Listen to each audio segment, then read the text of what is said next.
সব ছাড়াচ্ছি। আমাদের আজকে চিকেন পকোড়া হবে। এই যে আমাদের চিকেনের পিসগুলো বড় বড় আছে, একটু ছোট করবো কেটে। আর এদিকে আদা রসুন, সরি পেঁয়াজ না, পেঁয়াজ লাগে না, আদা আর রসুন। এদিকে আনা হয়েছে আমাদের গোলমরিচ, এদিকে কর্নফ্লাওয়ার। জোরে বল, শোনা যাচ্ছে না? কি চালিয়ে রেখে দিয়েছো পাশে? আর জোরে বল। চিকেন পকোড়া হবে, চিকেন পকোড়া। তার জন্য এই যে চিকেন। তো চল পকোড়াটা তাড়াতাড়ি ভাজ, আমি খাবো। আমাদের কি শিউলি গাছে ফুল নেই, শেষ। হ্যাঁ, শিউলি গাছে ভালোই ফুল হচ্ছিল।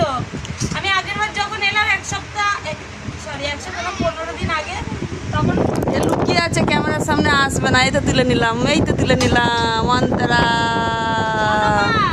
সব ক্যামেরার সামনে আসতে চায় না তো। হ্যাঁ সব টাকা ঢুকলে হ্যাঁ, তখন বলবে যে, যখন আমরা টাকাটা পাবো তখন রানী কি করবো বলে দে। তখন আমরা কাউকে পাত্তা দেবো না। একদম। আগে টাকাটা পাও। তো পকোড়াটা চটপট ভাজ।